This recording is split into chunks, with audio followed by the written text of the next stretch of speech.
Hello, everyone, and thanks for joining us on this Tuesday night for Crime Unveiled with Courtney Bennett. Joining me now is Jennifer Randolph with the DNA Doe Project. Jennifer, thank you so much for coming on and joining us tonight. Thanks for having me, Courtney. It's great to be here with you. Yes, and we've had you on before, but this time I want to talk about a recent case actually out of Ohio, but with the Michigan connection that the DNA Doe Project was involved with and helping, solve this cold case. Talk to me a little bit about the Gully case. Sure. Yeah, very interesting case. And like you say, even though it was an Ohio case, we came to find out eventually that it did have that really interesting Michigan connection. Most aspects of this case, I'd say, were pretty typical of cases that come to us, but then there were a couple sort of atypical features that I think sort of led to it being, I won't say resolved, but us being able to provide a lead to the sheriff's office pretty quickly.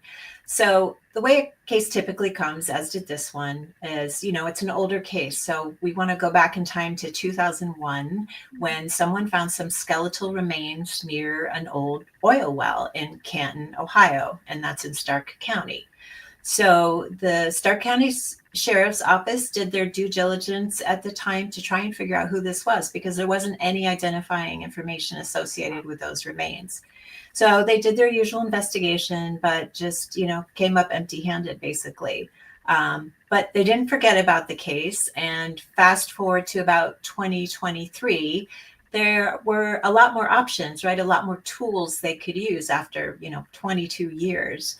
And so they pursued those. They did everything right. They had a clay reconstruction made of the individual to try and provide the public with an idea of what he might have looked like in life. And they also did a digital reconstruction. They put his DNA profile on the missing person side of CODIS, which is important to do. They created an entry for him in the national database that has missing and unidentified people here in the US called NamUs. So they did that. And they had his bones examined by some forensic anthropologists at Ohio State University. And they had some interesting information. They were able to confirm that, yes, this was a male and a Black male, had some African heritage. They thought he was roughly in the 20 to 40-year-old age range. And interestingly, they noticed that he had some injuries sort of in his left shoulder blade and clavicle consistent with some kind of a projectile. So basically, he had evidence of having been shot in that area of his body. So he had been shot at least once. So these are all important clues and sort of, information that narrows the universe of who this could be. But despite this and publicizing it, they still came up empty-handed. So that's when they contacted us at the DNA Doe Project, because we use a relatively new technique called, investigative genetic genealogy to help with these sort of cold, unidentified human remains cases, or Jane and John Doe cases, right? And we are the last resort. We want agencies to have done all those things, just like the sheriff's office did before they come to us. So they came to us and asked if we could help. And of course, we were very glad to do that. We had worked with them on a case before. And the case had to, make its way through the labs to get the right type of DNA profile for our work. And then we uploaded it to databases that we're allowed to use to find DNA relative matches. And those DNA relative matches are sort of the key to our work, because by studying them and building their family trees, we're able to figure out the family tree of our doe. And this is where things got a little bit interesting. So we may have talked about this on my last visit, but when you have a doe who is Black or African American, they can be really tough cases because that's a population that is underrepresented in these databases that we use. Yeah, so typically when we upload our doe, they have DNA relative matches, but they're usually pretty distantly related, like, fourth cousins, maybe a third cousin if you're lucky. And that makes the work a lot harder because they aren't very closely related and you're trying to build trees way back in time, and then there's enslavement. So they can be super challenging cases. With this case, we were extremely surprised to come out with a match that was roughly in the first cousin Oh, wow. range. Yeah, so let's think about that for a moment. What's the common relative first cousins share? Well, they have a common set of grandparents. Yeah. So, that's like, whoa, that never happens, right? So we know that, looking at this relative match and they have two sets of grandparents, one of those is possibly the grandparents of our doe. Mhm. Sometimes things are off by a generation or so, but Yeah. that was our first sort of atypical feature for a case like this. The other interesting thing is we all work remotely. We have, 80 very skilled genetic genealogists who work remotely, usually in teams of 4 on a case. Okay. But on occasion, Courtney, we have what we call retreats. And those are an opportunity for a group of us to actually meet in person, all in the same location. And it's a larger group of people. And we just work super intensely on a case. Because while we work great remotely, it's, you put everyone in the same room, bouncing ideas and working at the same time. It's this amazing energy. So this case was the case we were going to work on at a retreat in Texas. We didn't realize that it was going to be as easy as it was with that high match. So the team started working at it. There was also a third cousin match on the other side of the Doe's family. Oh, wow. So we had that close match on his maternal side. So within a day, the team, had a lead on who they thought this was. And this is where kind of the interesting Michigan connection comes in, because you narrow it down to a set of parents. So you're like, okay, our doe, based on the unique combination of DNA that our doe has, right, kind of inherited from the 4 grandparents, we know these must be the parents. And we know we're looking for a male. So let's look at all the sons and who's a son who kind of disappeared at the right time, right? Because we know these remains were found in 2001. So if someone's posting on Facebook in 2012, well, it's not them, right? Yeah. Fortunately, this family actually had 3 daughters, but only 1 son. So we had to start looking at him and doing what we call a proof of life investigation. In other words, we want to make sure that we aren't seeing any proof of life after that year that the remains were found, right? So we don't want to see him buying a house. We don't want to see him registering to vote. Again, posting on social media. These are all things we want to check. So we start researching him. We have a name, and lo and behold, the team finds all these newspaper articles about him, but back in Michigan. So back, it turns out, in 1994, so he wasn't found till 2001, but back in 1994, it was assumed that he had been murdered in Pontiac, Michigan, and they knew who did it. And based on the research, or the investigation rather, that they did at the time, they believed that the individual who had murdered him put him in a car and drove to Ohio to dispose of his remains. So they knew that back in 1994, and they found his car. So his name is Anthony Gully. So that's who the doe ended up being. They found his burned out car back in Ohio. So the family knew he was probably lost to him, but they didn't know where his remains were. There was a thought he might be in some body of water in Ohio, because I think that was part of what they maybe heard during their investigation. And they did look, but they came up empty-handed. And so, the individual who murdered him ended up dying himself later in a confrontation with the police. And so he took that information about where the remains were with him. Wow. And so 1994, fast forward, we started working on this case in late 2023 and doing the genealogy piece not till 2024. And so 30 years after he was murdered, we were able to find his remains, not in a body of water, but next to this oil well in Canton. So it was quite the surprise to see this history. But again, this confirmed everything that we had found. This individual was believed to be deceased, was believed to have been murdered, hence a gunshot wound, was believed that his remains were somewhere in Ohio. So it all came together. That's a lead we hand off to the Stark County Sheriff's Office, and then they do more investigation and some confirmatory DNA testing with siblings or children of the doe, or in this case, our Anthony Gully. So, yeah. For that family to have an answer and to have those remains, what is that Yeah. like for them? You know, we don't have a lot of direct contact with families typically, but this family, both children and siblings of Anthony, were pretty public with some of their feelings about it. And it was really interesting to hear. And it just sort of underscored what we already, sort of knew to be true, hearing from our law enforcement partners who do interface with these families. His children were very young, like 3, 4 years old when he was murdered. And even though they don't have strong, personal memories of being with him because he was, they were so young, he was still very important to them. And they described just this, deep yearning to understand what had happened to him and how hard it was to just have this big question mark their whole lives. So to finally know, I think really meant a lot to them. And similarly, his sister, who had been the last person to see him alive and, had sort of given up hope that this day would ever come. So I think it was really, really important to them, not only to know what happened and where he had been, but again, as you say, they can put his remains to rest in the way they want to. And it's obviously sad news. Whenever we're working on a case, it's sad news that families are getting, of course, because their loved one's gone.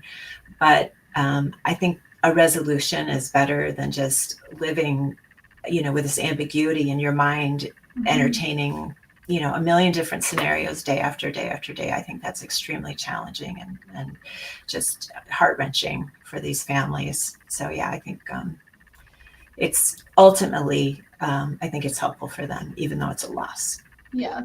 And the work that you guys do, I mean, just you detailing all of that, it's really impressive. And it does take time. I think that a lot of people don't realize, how much time it actually takes, because we watch it on TV and it's done within the hour or 45 minutes. Yeah. I mean, this one was solved quickly, and not to say that never happens, but it doesn't. Most often it doesn't happen that way. I mean, just for comparison, we worked on cases as long as 5 years before we could resolve them. So, there are just a lot of determining factors, and we were very, very lucky to have that high relative match for this case. And it's not just the genealogy work. I mean, that's where we come in and really do our thing, but we're also helping the agency get to that point, which means developing a very specific kind of DNA profile, which is different than what they usually use in law enforcement. And, there's a whole lab pipeline associated with that. And in this case, there were some challenges, and it took, I think, about 9 months for this in the lab before we could get our hands on it to do the genealogy. And then, that just took a day. So you're right. It's not like it is on TV, unfortunately. You talk about all of the different partners. I mean, you mentioned Ohio State University, they went through and they looked at those skeletal remains, the sheriff's office, and then also, that announcement came from the AG's office. How do all of these agencies, work together to make sure that, this provides something for these families? Yeah, I that's a really good observation. This is, a team effort from start to finish. We may have come up with the lead, but there were a lot of pieces that were developed before that helped us get to that lead, and then a lot of investigation afterward to confirm that lead. So that's very typical. You often have a coroner or ME as well as law enforcement, especially if it were a homicide victim that you're trying to identify. And then you might see the AG or Ohio Bureau of Criminal Investigation, BCI, was involved, and they often help us when we have Ohio cases. So it's all about good communication and teamwork and keeping everyone informed and on the same page. And I think, that's what leads to a success and handling things in an appropriate way, and, letting the family know the situation in an appropriate way. So we really try to do that. Just, who are all the players, and making sure everyone knows what's going on, over the lifespan of the case, really. You mentioned that you were able to do that match through first cousin, and then also on that other side, the third cousin. How do people get into the database so that you're able to do these matches? Because, I mean, you just never know. Right, right. And that's a great question. And the more people who are in these databases, the more often we will be able to resolve cases relatively quickly, right? So that's the secret sauce for doing this is these are databases where people who have taken what we call a direct to consumer test, so maybe an ancestry DNA test or 23andMe, can download the little profile that's created for them, and there are instructions on the websites of these companies on how to do that. And then they upload them to the websites that we are allowed to use, right? Okay. We are restricted to just a very few websites for this kind of work where we can upload the profile of the doe to be compared. And those 3 websites, one is called GEDmatch, one is Family Tree DNA, and one is DNA Justice. And members of the public can upload their DNA profile, their little, it's called a SNP. Little SNP is the kind of marker it contains. They can upload their little SNP DNA profile for free to all of those databases. Okay. And since those are the ones we can use and upload our doe's profile, it's very helpful, and it's helpful if they're in all of them.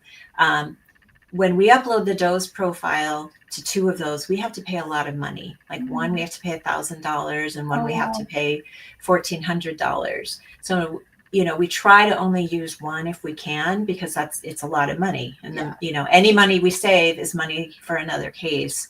So if people are in all of the databases, whether an investigative genetic genealogist uploads to Family Tree DNA or to GEDmatch, you know, they'll be in the database and available for comparison. So that is a very, very helpful thing that members of the public can do if they are comfortable doing it, right? Our genetic information is very personal. You want to read the terms of service and understand how it's going to be used. But if you are comfortable and you want to help us, please, please, please upload. That's probably the single most helpful thing the public can do for this kind of work. And a lot of people are doing this kind of work, not just us. You mentioned how you want to make sure that that money stays to help solving these cases. You all are a nonprofit. Yes. Yeah, we're a nonprofit humanitarian organization. We are very much volunteer driven. So we have over 80 very skilled investigative genetic genealogists who work on the actual cases, doing that research. We have other volunteers who support us by helping us with tech or media or things like that. And we have just a very few of us who are in modestly paid positions. And we have that model because, you know, our goal is to support as many cases as we can and to provide as, you know, to contribute to as many resolutions as we can. That is our mission. That is our passion. So as much money as we take in, you know, we want to see almost all of it go towards financing cases. The agencies we work with just don't have the budget to pay for all that lab work sometimes, or to pay someone by the hour. Imagine that 5-year case, for example. I mean, that would just be prohibitively expensive. But since we're doing it at no cost, it's okay. They can still pursue that case. And if they can't afford the lab work, we're going to try and pay for it for them. We don't want cost to be an obstacle for a Jane or John Doe to have the opportunity to be identified.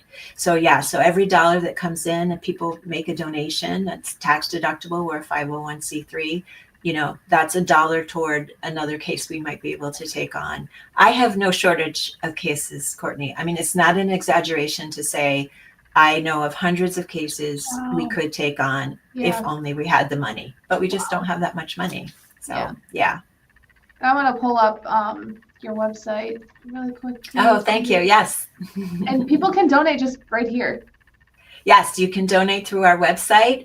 You can follow our cases on there, see what we're working on. And we're also on socials. You know, people can follow us on Facebook and Instagram as well, and LinkedIn too.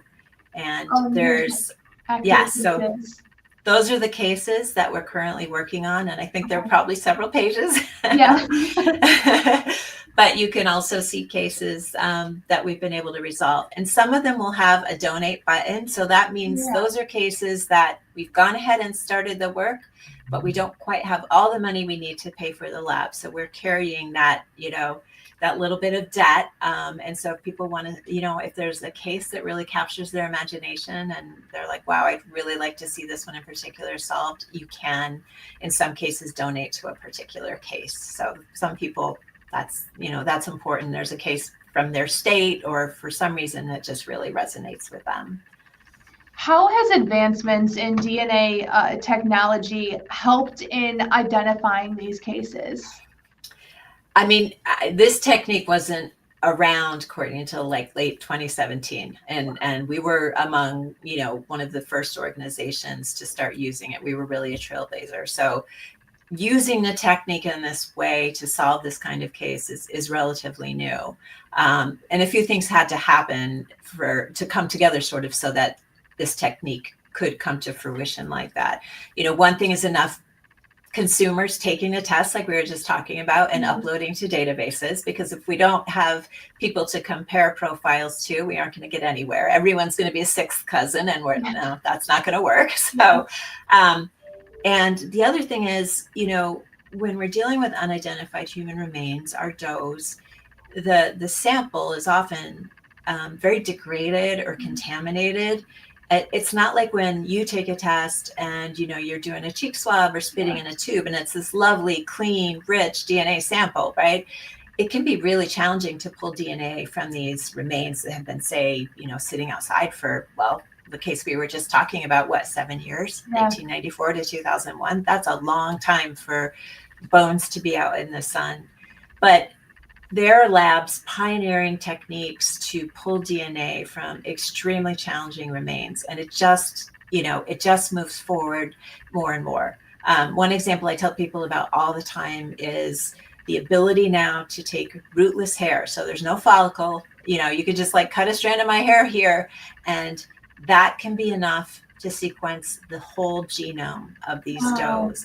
Wow. And that's relatively new because the DNA in hair, while hair does a good job at preserving it, it's also really fragmented. So it's chopped up in a lot of little fragments, and that makes it challenging.